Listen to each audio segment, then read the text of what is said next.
Yo, what's up everyone? Kyrios here, and today I'm going to do a video about break effect.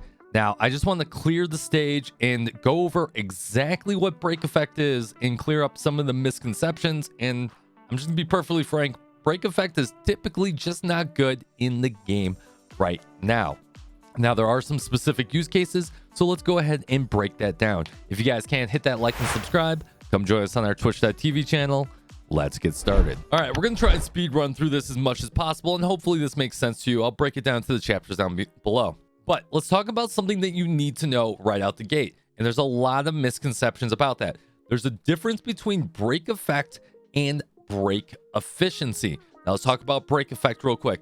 Break effect is the act of actually breaking a shield. The character that breaks the shield is going to get the bonus of the break effect. So that's right. If you have a 4-player team and only one of your teammates is built for break effect, you need that teammate to actually do the break effect. This could actually be pretty hard to do in some situations when you bring multiple of the same element to break down shields. Now, when you do break that shield, you're going to do additional bonus damage based on a lot of different factors, your break percentage, the amount of max HP that the enemy has, and it's going to increase the dot damage or have additional longer slows, and we'll go into that in just a minute.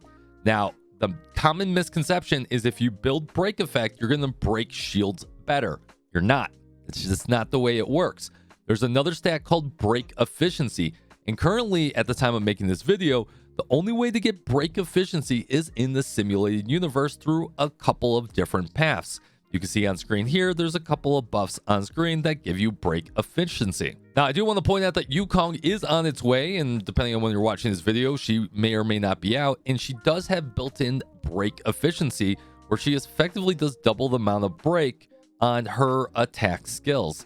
Not her skill, but her regular attack. This is really good because she is imaginary and probably the one use case for having break effect currently in the game. So, now you know the difference between break effect and break efficiency and why building break effect is not going to help you burn a shield harder. Okay, let's talk about the dynamics of break effect. You can break effect. It's kind of a tongue twister right there.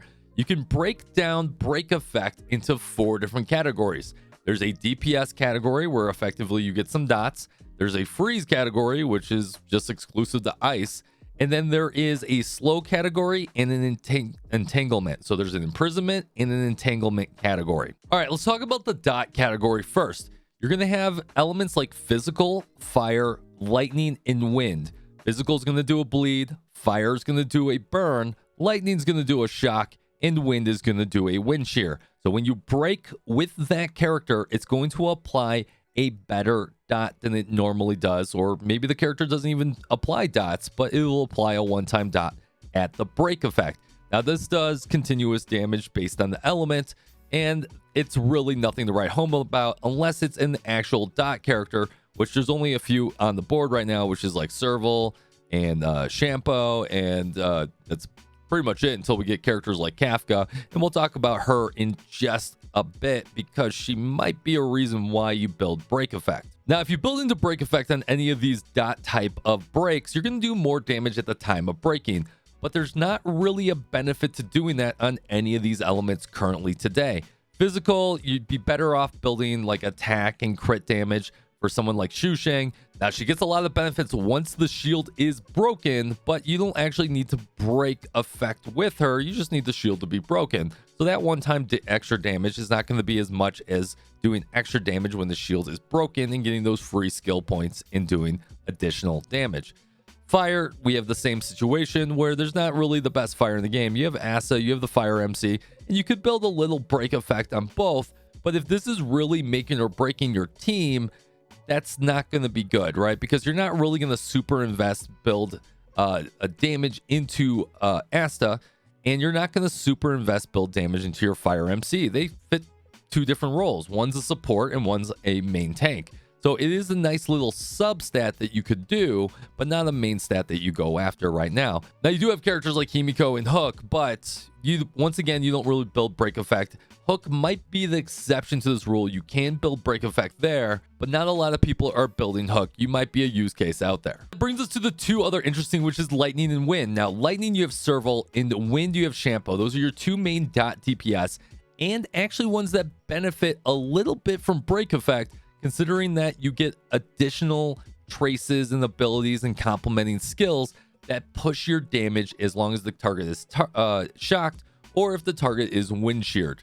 Now, I wouldn't explicitly build into break effect still, and what I mean by that is I would not do main break effect on any of your pieces, which there's only one piece, which is the rope that you can do. But if you get it as a substat, and getting an extra 50%, 60% is not the worst on Serval and Shampoo. But it's still, you still need to make sure that you break the shields with those characters to effectively get the bonus. Otherwise, those stats are completely wasted.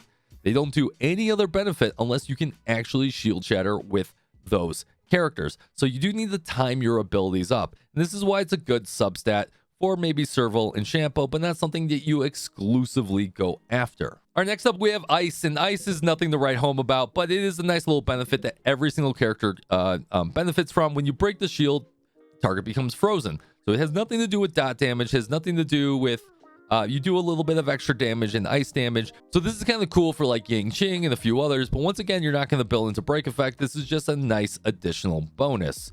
What you're kind of telling us that break effect is useless. Who is it actually good on? And here's where we're at. It's actually good on imaginary and sometimes quantum. Let's go over imaginary first. Now, break effect, I would build on characters like Wukong and Welt, especially considering they're more support and they're designed to break shields. Imaginary causes imprisonment, and imprisonment is one of the best debuffs in the game. It slows down enemies and further delays their turn more than a break effect normally would. So imaginary is absolutely amazing. Now there's probably some DPS welts out there that are really getting a little uncomfortable by what I'm saying, but you can definitely build Welt, and especially Yukon, that has double the break effect on her Q ability. I think that's when her Roaring Bowstring is happening, but you can build into it exclusively. I mean, you can put it on the rope, you can build on the break effect set, and you can try and get 100%, 150% break effect and push that enemy back like 50 turns. Okay, not 50 turns, but push it back a ton and cause a better slow. Slows in this game and haste, like speed buffs, speed is king in this game. Whether you're slowing the target or you're going faster, you're going to do more damage overall. Highly suggest break effect on imaginary characters. Now that brings us to the second one, which is entanglement, which is a quantum break effect buff. Essentially what happens is that you can further delay enemies' actions,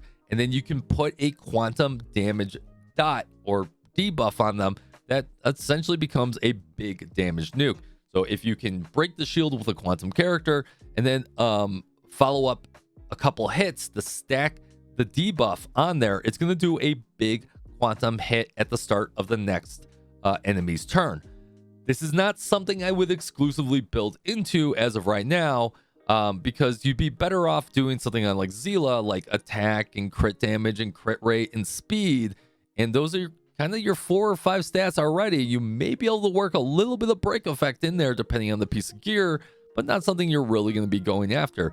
Now, we do have characters like Silver Wolf coming out, and that is an interesting theory to be able to put a little bit of break effect on maybe Silver Wolf, who needs effective hit rate and needs all these other supporting stats to complement her kit, and then do the break on Silver Wolf and then go over to 𝙀😍. But you know what's going to end up happening is 𝙀😍 is going to end up breaking most times just due to the amount of turns that she typically gets. So as of right now, Quantum is not really the best to build into break effect either, and considering they don't have a whole lot of AoE to be able to support that break effect compared to Imaginary that has, like, you know, Welt and a bunch of others. It brings us into the future state, and we're going to talk about a little bit about like Mommy KAFKA, right? And she may be a reason that you actually want to build some of your team into break effect. So let's talk about that real quick. Now, there's a lot of characters coming out, like there's Blade, there's Locha, there's Jingli, there's Fu. But as of right now, the only one that really stands out for break effect is KAFKA, and that's mainly due to her skill. Now, KAFKA has a skill ability that does 70% of her attack is lightning damage. It just does a little bit of AoE damage, but the real kicker is that if the target enemy already has a dot immediately deal damage equal to 100% of all current dots on the enemy. That's right, you just heard that right. Equal to 100% of every single dot. So what does that mean? That means you may want to build your Serval, or you may want to build your Shampoo, which, spoiler alert, those are the two characters you want to pair with her in order to maximize her damage as of right now. You may want to actually build them into Break Effect once you get KAFKA, and that's assuming you're pulling KAFKA, in order to maximize that damage. So let's give you a use case, right? You're battling 4 enemies. You're able to break all 4 enemies with Serval. You have Break Effect. It puts this insane shock dot because you broke that effect. Then you have additional shock effects from Serval anyways, from doing ultimates and doing skills and all that goodness. And then you skill with KAFKA, and it's going to do the damage of the enhanced dots and the regular shock effects. And it's just going to be an absolute monstrous amount of damage. Now, there's also a use case to also build KAFKA into Break Effect also, considering she does put dot effects on her ultimate and some of her other techniques. Now, that is a little bit of a use case where you kind of need to build a team around Break Effect. So if you have multiple characters that are really into Break Effect, this is especially good. But you do run into a couple issues that you are kind of hyper focusing an element where you have like Serval and KAFKA on the same team. That means you're double lightning, so you're hoping that the targets are actually lightning, where you may have to do a mono lightning comp like KAFKA, Serval, 𝙀𝙓𝙋𝘼𝙉𝘿, and then Silver Wolf. And the reason that we bring Silver Wolf in that case is just to guarantee that you're going to get a thunder weakness exposure to maximize your synergy on the other 3 characters. Now you can bring someone like Arlen too instead of 𝙀𝙓𝙋𝘼𝙉𝘍, but I always like to bring a healer or some kind of shielder support. So I kind of gave you all the information you need to know about Break Effect versus Break Efficiency versus whether it's good, whether it's not good. So let's go over the conclusions in the TLDR. The TLDR is that a lot of people are building Break Effect and it's really not helping you. You're probably seeing some big damage numbers in the simulated universe, but it's the simulated universe. Everything is big damage. If you see my Jing Yun go in there and drop 800,000 damage on Japard's face, that's because I can get buffs and drop 800,000 damage on his face. Who cares about Break Effect and doing 100,000 damage on a break in simulated universe? If that is your bottom line for trying to get through simulated universe, I think we've got some fundamental issues on some of your team builds and how you maximize your damage. And that's probably why you should come by my live streams and actually tell me what team comps you're doing, and I can kind of help you through that and do some reviews. But the TLDR, don't build Break Effect unless you have a specific use case. Those specific use cases are kind of around an imaginary team, 𝙀𝙓𝙋𝘼𝙉𝘍, Yukong, or around maybe a Mommy KAFKA team where you're maximizing that shock damage, or maybe using Shampoo on Break Effect as well to maximize that wind shear damage for Mommy KAFKA on top of that. So there's not a whole lot of characters that synergize with dots right now, and the bonuses you would get from Break Effecting, so there's just no reason to do that. So hopefully that clears some things up. If you guys liked the video, make sure you hit that like and subscribe once again.